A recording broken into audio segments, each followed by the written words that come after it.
Hello, I'm Bailey Leisure, and I'm back with another video today, as I will be giving my thoughts and my recap on the 2019 NFL Draft that happened during the past weekend. So I'm going to give my thoughts overall on some of the top draft picks. Just to know, I'm not doing every first round pick and every draft pick because that would just take forever. But I'm going to give you some what I thought were some of the big highlights and the big draft picks in this year's NFL Draft. So to start off with the first overall pick, there was so much chatter, so many smoke screens, so much uncertainty of what the Arizona Cardinals were going to do. Many of the reports and a lot of the reports were saying it was unanimous that they were going to take Kyler Murray, but I think, at least for me, I didn't know if they were going to take him. And truth be told, they took Kyler Murray. A guy that Cliff Kingsbury had, there was a lot of comments about him.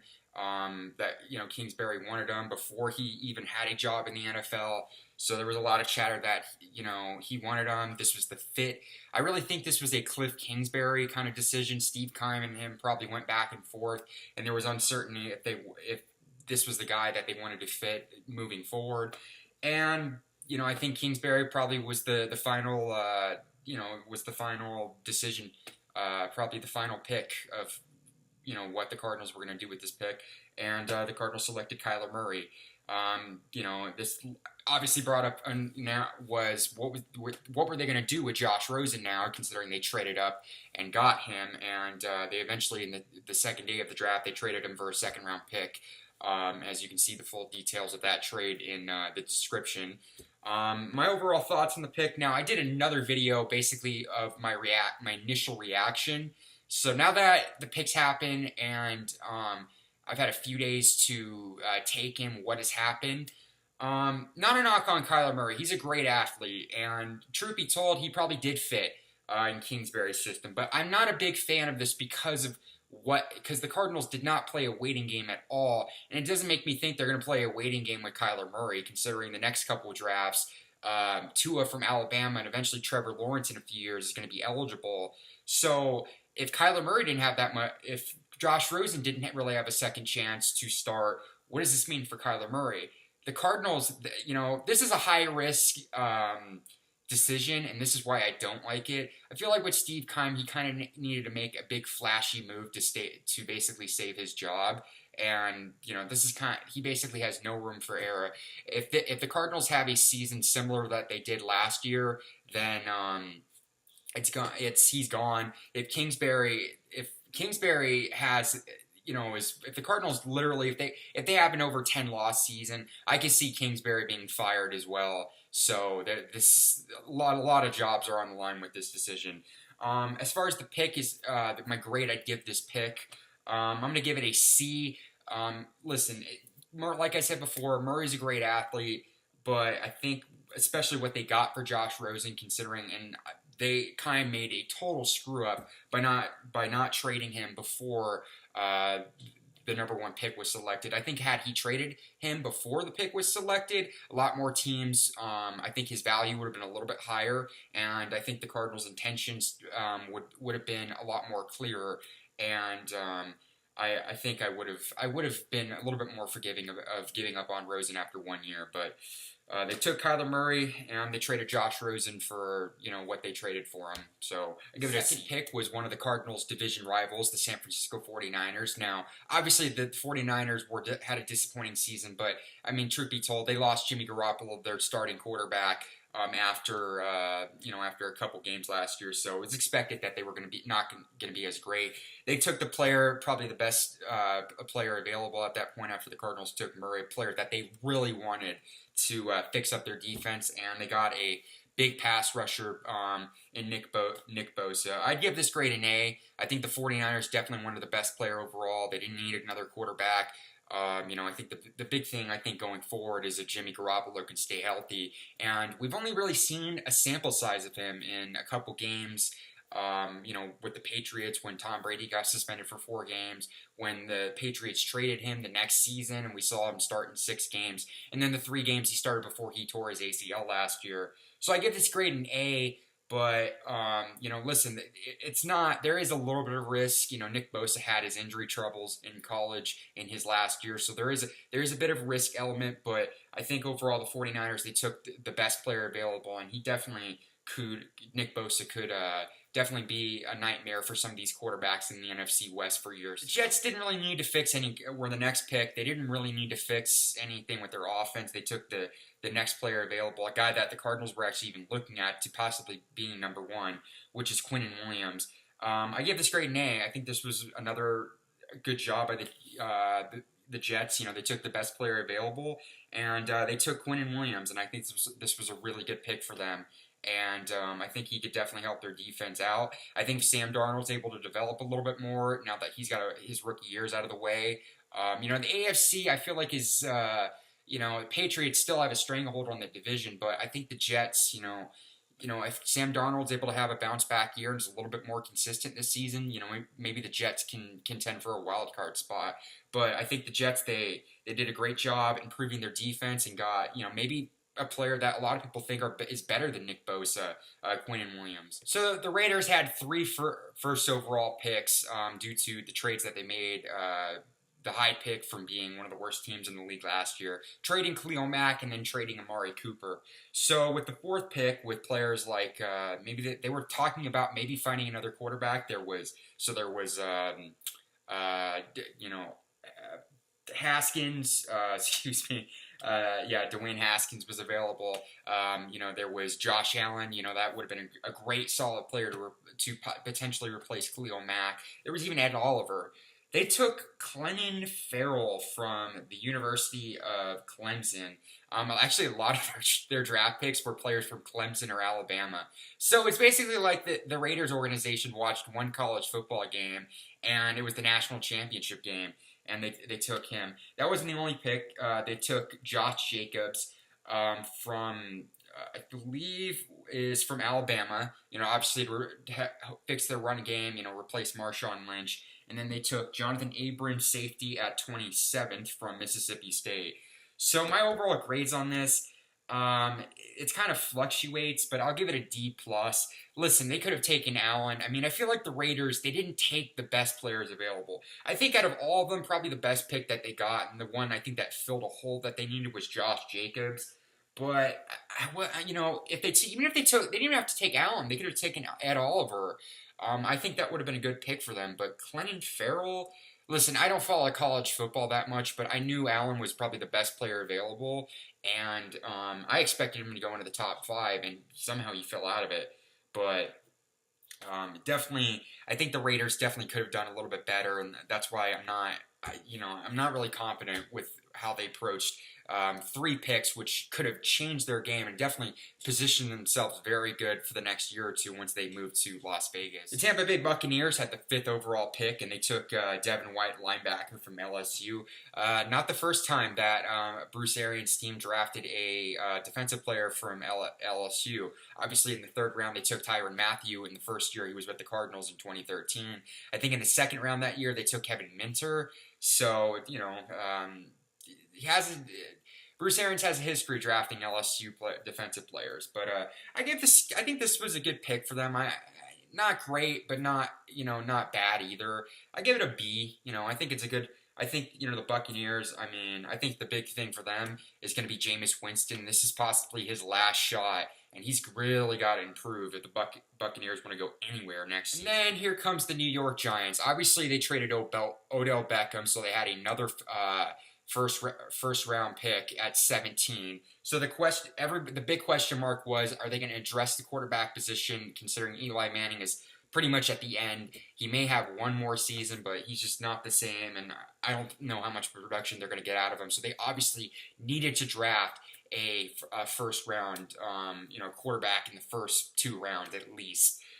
So there was, with having 2 picks, they didn't necessarily have to take a quarterback at number 1. Josh Allen was available at this point, and if they took him, I think that would have been a great pick. But they basically make the most head-scratching pick in the entire draft, drafting Daniel Jones, the quarterback from Duke, who I didn't even know was expected to go in the first round, let alone the top 10. This was just a head-scratcher. It seemed like every mock draft had Dwayne Haskins going this position. They could have taken Josh Allen. Hell, Daniel Jones would have been available at number 17. I don't think any team was taking him at that point. they ended up taking a defensive player at the 17th pick at, Dexter Lawrence from Clemson, but that did not make up for the first round. They blew it, in my opinion. And I thought the Cardinals taking Kyler Murray was the most embarrassing pick, but no, that was not the case. My grade on, I'm not even going to talk about the Dexter Lawrence pick because the Giants had a great opportunity to either draft the best player available or draft the heir to Eli Manning, and they took a quarterback that wasn't even expected to go in the first round. I give this grade an F. I know that's a bold grade, but I think the Giants made the stupidest pick in the draft, hands down. So out of the idiocy that the Giants made, the next pick was the Jacksonville Jaguars. Shocking, considering how many expectations they had last season that they were picking in the top 10. But you got to move on from that. They already got a quarterback in Nick Foles. They paid a lot of money to get. And Jacksonville decided to boost up its defense once again for the second draft in a row. They took Josh Allen, who is a steal. This grade is an A+, but this is mainly because of the Raiders and Giants idiocy in this draft. The Jaguars are getting a great player, a great defensive player, who could definitely, I think, bolster up that defense that was a little bit disappointing last season. But this is a great pick for the Jaguars. They kind of got a little bit lucky, but considering they made the best player, they got the best player available at that point, I give them an A+. So I talked about Ed Oliver, a player that I think the Raiders could have gotten, and I would have been a little bit more forgiving from their draft standpoint. But the Buffalo Bills, he was available at number 9, and they took him. And I give this grade a B. I think it's another solid pick. I think had Josh Allen been available, which would have been confusing considering Josh Allen, they have another Josh Allen on their team, who's a quarterback that they drafted last season. I got to say, this is probably, I give this a B. I think it bolsters up their defense, and I think Buffalo's, after being barely a playoff team in the previous season, last season they were a little bit disappointing. So I think they're looking to get back on track and trying to have a much better season than they did. But this was a solid pick from the Buffalo Bills. Probably one of the more surprising selections that happened in the top 10. The Pittsburgh Steelers, who I think were at like 20th or so. They ended up trading up to trading into the top 10, and they made a really good trade with the Denver Broncos. Not so much on the Denver Broncos part, but the Pittsburgh Steelers, they traded up. They got a linebacker. They got Devin Bush from Michigan. This was a solid pick. I get this from the trade standpoint from the Pittsburgh Steelers. I give this a B+. This was definitely a big position they needed to address, and I think Devin Bush is obviously intended to be the Ryan Shazier replacement. I mean, I know Shazier wants to play again, but it's very unlikely. And personally, if I were him, considering how scary that injury was, and considering he's just getting back on his feet and recovering, I think it's very risky to play football again. But I think the Pittsburgh Steelers, they make a very good selection moving forward, and they filled a hole that they needed to fill. So I give this grade a B. So the Miami Dolphins, obviously, they made that trade for Josh Rosen, trading a second-round pick, a late second-round pick, I think. My overall thoughts on that trade, I give it a C+. I think the thing with the Miami Dolphins is, I think, and a lot of Dolphins fans are frustrated at the pick because they've seen the Miami Dolphins last couple seasons. They've been very mediocre. And I think with Rosen, while I think he has the potential to develop a lot better with the Miami Dolphins, and he plays in a division in a conference, in my opinion, that he's got a better opportunity with.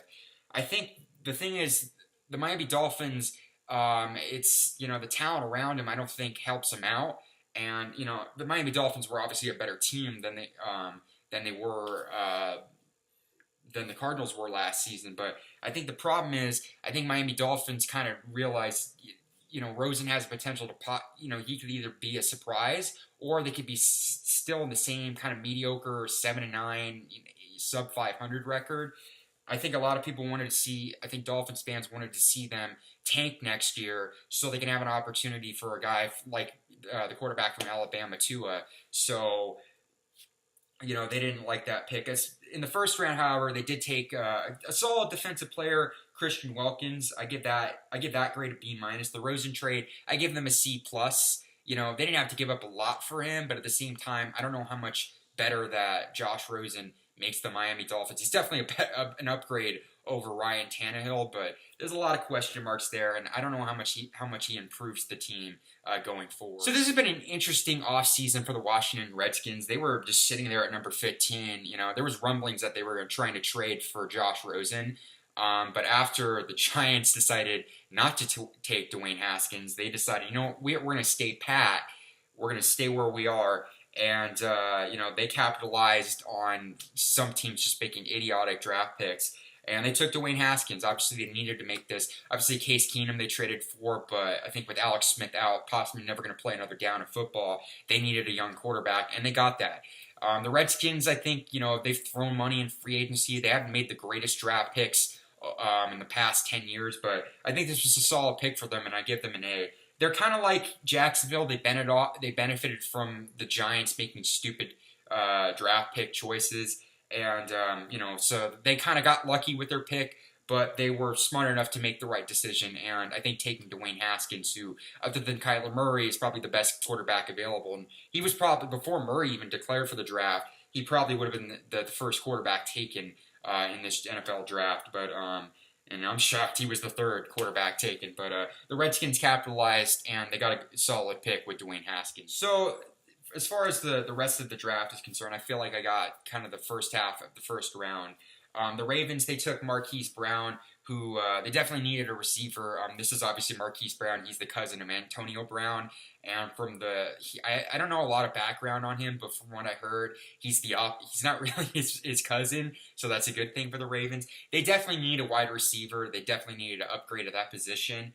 And, you know, obviously with Lamar Jackson, I think the big thing is to improve his passing game. He can run pretty well. He's a very mobile quarterback, but he needs some great receivers to spread out the field a little bit. And I think they got a very solid pick with Marquise Brown. So then this brings up the New England Patriots. There was a lot of rumblings of what they were going to do in this draft. I mean, the Iowa tight ends early in this first round got taken. I think had one of those tight ends been available, they probably would have took them, considering, you know, they obviously lost Rob Gronkowski. So they basically took pretty much the best offensive weapon that was available with this standpoint. And, you know, there was question marks if this guy was going to even be in the first round. And I think, you know, once number 32 came around, I initially thought, you know, he's probably going to fall to the second round, and likelihood the Arizona Cardinals would have drafted him. And but that wasn't the case. He was selected at the end of the first round. N'Keal Harry from ASU, who honestly I thought was the best receiver available in this draft. I give this a solid A. I think this is another weapon that Bill Belichick can use. Tom Brady's going to have some great. I think N'Keal Harry can spread out the field a little bit more, and they definitely needed an offensive weapon. They didn't get the tight end in the first round, but they definitely did. They did get a solid pick. And N'Keal Harry, you know, obviously I watched ASU a lot last season, and he's a great player. And then in the New England Patriots, they got a very solid player. What were your thoughts on the 2019 NFL Draft? What were some of your highlights? What did you think about the picks I talked about? What do you think were some of the other highlights I didn't address? And who were the winners and losers of this year's 2019 NFL Drafts? Leave it in the comments section below. I've done a couple videos the last couple days, such as reviewing the new Avengers movie. You can see my initial reaction to the Kyler Murray trade that I did on Arizona Sports Guy YouTube channel. And so you can check out those videos in the description below. Click like if you like the video, and as always, subscribe if you like the content of my channel. So I got another video that will probably be out within the next day or two as I'm recapping what happened in the first month of the 2019 MLB season. So check that out coming in the next day or two. So thanks everybody for watching, and I will see you all later.